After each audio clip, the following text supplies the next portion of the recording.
السلام علیکم ورحمۃ اللہ وبرکاتہ۔ میں ہوں اساسق اور آپ دیکھ رہے ہیں مدنی زندگی چینل۔ آج کی ویڈیو میں بتائیں گے حضرت ابراہیم علیہ السلام کو آگ میں کیوں ڈالا گیا، ایسی کون سی بات ہوئی تھی جن سے حضرت ابراہیم علیہ السلام کی قوم والوں نے انہیں آگ میں ڈالا۔ آئیے تفسیر سے سنتے ہیں۔ حضرت ابراہیم علیہ السلام کی قوم والوں نے ان سے کہا چلو میلے چلتے ہیں۔ حضرت ابراہیم علیہ السلام نے لوگوں کے ساتھ میلے جانے سے انکار کر دیا اور عذر پیش کیا کہ وہ بیمار ہیں۔ وہ لوگ آپ کو چھوڑ کے چلے گئے۔ بعد میں حضرت ابراہیم علیہ السلام بتوں کے پاس گئے، دیکھا کہ ان کے سامنے کھانا پڑا ہے، کیونکہ سب لوگ کھانا لائے تھے، اس لیے یہ کھانا بہت زیادہ تھا۔ لیکن ان جھوٹے معبودوں نے اسے کھانا تو درکنار، اسے چھوا تک بھی نہ تھا۔ حضرت ابراہیم علیہ السلام نے ان سے مخاطب ہو کر کہا، یہ اتنا کھانا تمہارے سامنے پڑا ہے، تم اس کو کھاتے کیوں نہیں؟ تمہیں کیا ہو گیا ہے؟ تم بات تک نہیں کرتے۔ پھر پوری طاقت سے انہیں کلہاڑا مار کر ان کے ٹکڑے ٹکڑے کر دیے، لیکن بڑے بت کو چھوڑ دیا تاکہ سب اسی کو سمجھیں کہ یہ کام اسی نے کیا ہے۔ تمام چھوٹے بتوں کو توڑ کر کلہاڑا اس بڑے بت کے کندھے پر رکھ دیا۔ مشرکین میلے سے لوٹے تو دیکھا سارے معبود اوندھے منہ ٹوٹے پھوٹے پڑے ہیں، ان کے تمام معبودوں کو توڑ دیا گیا تھا۔ وہ حیران رہ گئے کہ یہ کام کس نے کیا ہے۔ کہنے لگے یہ کام کس ظالم کا ہے، اس نے ہمارے معبودوں کی توہین کی ہے۔ اس وقت جن لوگوں نے حضرت ابراہیم علیہ السلام کا کلام سنا تھا انہیں ان کا خیال آ گیا۔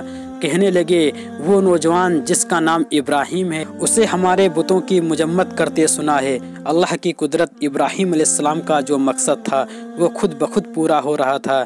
قوم کے لوگ مشورہ کر رہے تھے کہ سب لوگ کو جمع کرو اور ابراہیم علیہ السلام کو بلاؤ، پھر اسے سزا دو۔ چنانچہ تمام اہل باطل چھوٹے بڑے جمع ہو گئے، کارروائی شروع ہوئی۔ کہنے لگے یہ ابراہیم علیہ السلام ہمارے معبودوں کے ساتھ یہ گندی حرکت تم نے کی ہے۔ ابراہیم علیہ السلام نے جواب دیا، یہ کام تو اس بڑے بت کا ہے، مجھ سے کیوں پوچھتے ہو؟ تم اپنے معبودوں سے کیوں نہیں پوچھتے کہ ان کے ٹکڑے کس نے اڑائے ہیں؟ ابراہیم علیہ السلام کا جواب سن کر وہ سب سوچ میں پڑ گئے۔ پھر کہنے لگے ہم نے کتنی بڑی غلطی کی، اپنے معبودوں کے پاس کسی کو حفاظت کے لیے نہیں چھوڑا۔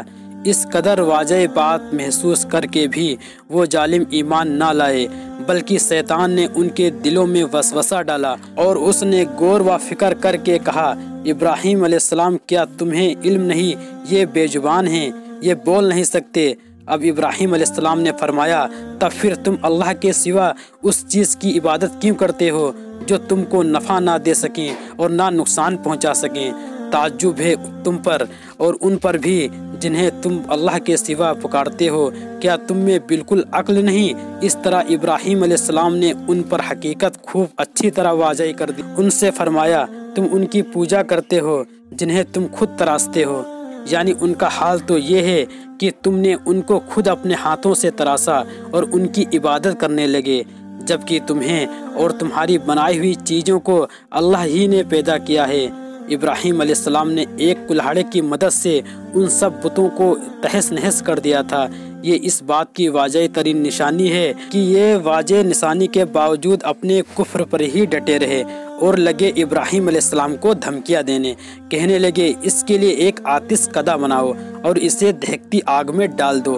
پھر ان لوگوں نے ایک چٹیل میدان کا انتخاب کیا جہاں مٹی نام کی کوئی بھی چیز نہیں تھی۔ اس میدان کو پتھروں کی باڑ کے ساتھ گھیر دیا گیا۔ پھر سب لوگوں کو حکم دیا گیا کہ وہ لکڑیاں جمع کریں، گھیری ہوئی جگہ میں رکھ دیں۔